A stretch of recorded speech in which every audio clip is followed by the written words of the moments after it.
Hello, ladies and gentlemen. I am Rob, here once more for another State of the Dungeon address for the game that took place on October 3rd, 2019. The game 5th edition Dungeons & Dragons, the final days of the Princes of the Apocalypse storyline, in which the heroes have closed 3 elemental portals. There is one remaining, the Portal of Water. Unfortunately, Old Hydra has already passed through it, and she is loose in their world, beginning its destruction. So, as a result, the valley that they're in is flooding with seawater, which is killing everything, and very much danger of wiping away all land life in the valley if it goes much further. The good news, the players have closed the portals that Old Hydra was drawing power from, so there's just the one, the water portal, and if they can close that, they drive Old Hydra out and the healing can begin. The downside is the prophet of water is still alive, Gar Shatterkeel, and he still has drowned the trident, so the party is looking to get it. On top of that, because the defenders of the world, primarily the Circle of 8 wizards, with a few extra friends, and the Council of Dragons, the metallic dragons are fighting for them, as well as a coalition of giants that don't want to see their world destroyed. They're all strong defenders that are fighting alongside of them, as well as innumerable bands of heroes who are popping up to try to help. Unfortunately for them, Old Hydra seems to have a nearly infinite number of water elementals to throw, and they can be pretty nasty, so a lot of these heroes are dying in their efforts to try to fight. That being said, the party now knows where Gar is. He is secure in Rivergard Keep, which is the above-ground bastion above the Temple of Elemental Water, and even further above the water node where the water portal is. The party knows where this is, but they have to get Gar. They have to hopefully kill him, take his trident, and go down to the portal and figure out how to close it.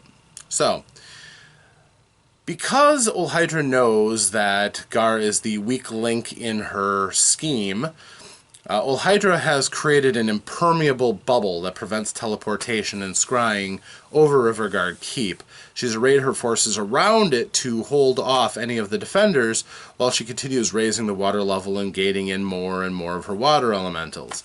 Now that she's cut off from the other elemental powers, she's just going to do this with raw force. Anything else has really kind of been cut off from her. So, she is attempting to still get cultists, fools who think that they'll be spared if Old Hydra wins, or people who genuinely just want to see the world burn. She's trying to cow the settlements in the valley to worshiping her to advance her power, and she sent plenty of cultists outside of the valley also trying to draw more support. Although her timetable has kind of been rushed a bit. With all the interference that's going on without, and she needs to get out of this valley and move forward if she's going to have any hope of destroying the world like she wants to.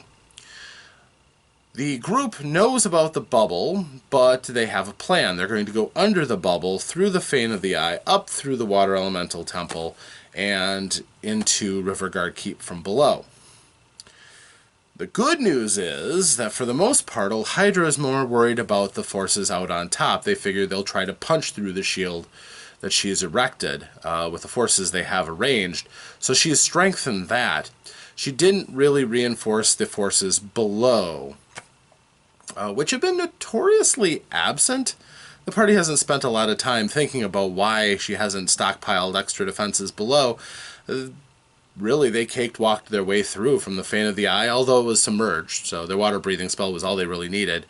Swam up, got up into the water temple, went through the water temple again, fairly unchallenged, which, again, you would think she would have this all defended and full of water elementals and other things, but the group just skated on through. And then they went along the channel that led up to Rivergard Keep. Once they got to Rivergard Keep, they looked at their options. The place was heavily guarded, both by new recruits as well as the usual cultists they've been facing. Inside, they might have had more, but they're primarily worried about the cultists spotting them, and then the whole jig would be up. So the group decided to attempt to go with the disguise route. They all went with alter self potions and various disguise kit enhancements so that they could pass amongst the rest of the group. Of course, they're very prejudiced against dwarves here in the cult, because one of the constants the party's always had is they've had dwarves, and the cults don't have any dwarves in their group. They wouldn't have much hash to do with these cultists. So any group that had dwarves are kill on sight. So the dwarf, Auric, was one who drank the potion.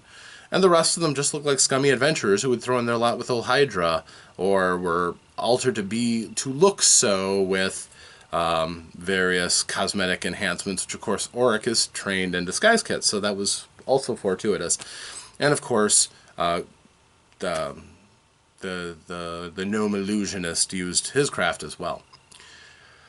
So the group, for the most part, went through the keep without much difficulty. Their disguises were sound. The opposition were raw recruits, because they had wiped out almost all of the water cultists their first venture. To the point of even wiping out a great number of the second wave of recruits they were trying to bring in to form a force, and they wiped them out too. So they really are at the bottom of the barrel for who they've got. So what they have left is their finest servants who had been out in the field that had been recalled. So there are still some Crushing Wave Reavers. There are still some Tide Priests. There's a few of the Fathomers, who are the martial artists of the group, but they're really kind of scattered. So the group was going along without much difficulty. They went up into a tower and started scaling along the walls so they could come around the outskirts of the keep to get into the actual fortified building, the keep proper. And by going along the outer walls, they saw many of the defenses, and they resisted the urge to go murdering. They were challenged a few times, but fortunately the group pulled some clutch rolls and managed to bluff their way through. For better or for worse. And that worked out fairly well. There was a clutch hold person spell that stopped some of the opposition and possibly an alert from being sounded. When they burst into one of the towers and found a priest who was attending the strategies that the keep was operating under, again, a quick hold person and murder happened. And then they were trying to think of a way to send a signal out for the attack to commence. They found a large barrel of oil, and they rigged it for the inside of the tower, basically, to go up in flames. They spent a while going over just how they were going to do it, but ultimately they rigged up a clever little mechanism, barred the door, and let it go off on its own. Then they went over and went to the keep proper. Once they got there, they got through guard, and they found a very dangerous person that old Hydra put on the payroll. He's a notorious betrayer, but an incredibly strong warrior. And they just bluffed their way past him. He didn't care. So they could have had an epic fight against a guy who was much higher level than them, and it would have been a really... might not have ended very well, but they just went by. Actually, they bribed him with a cask of brandy. So he was okay with them. They went into the top of the keep and found the library with several of the Tide Priests who were looking around and categorizing and things. So for the most part, they slipped by them easily enough. But Auric felt he had to do one last thing, so he had a flask of fine-grade misting oil, basically an alchemical concoction that you can throw, and if the canister breaks, it releases a mist of oil, which settles on just about everything and makes a lot of stuff flammable and slippery. Well, he did that to one of the priests, and, well, he was working with a candle to see by. You can see how this went.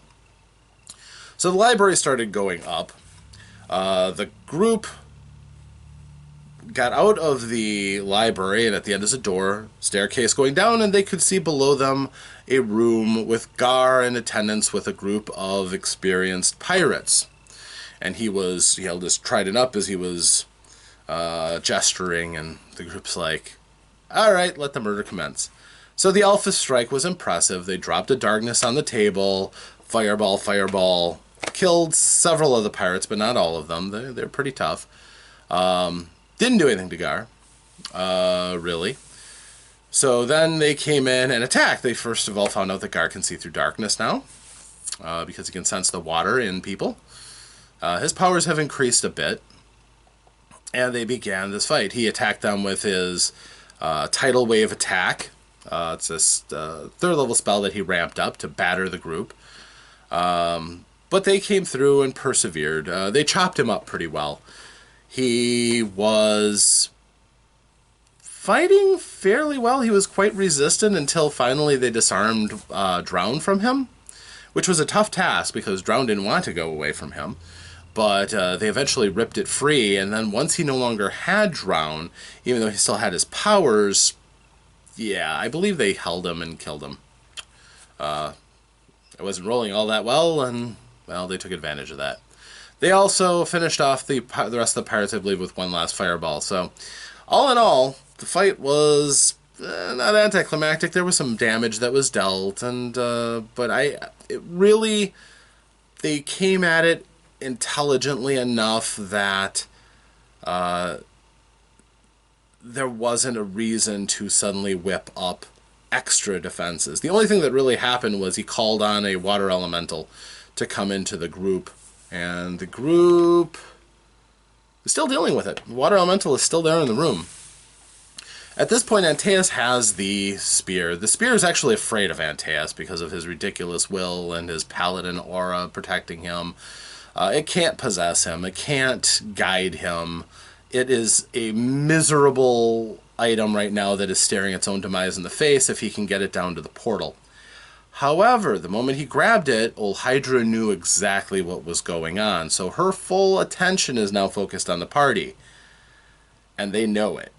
Things just got bad. So behind them, there are still a few priests. They finally put out the fire. The water priests, they can do that. They put out the water, and they're coming from behind. There's a water elemental yet in the room, and Antaeus and the company are running for the door, trying to get out of the keep so that they can get down into the temple and below. And the whole time, Old Hydra is making speed to get them, so it'll be interesting.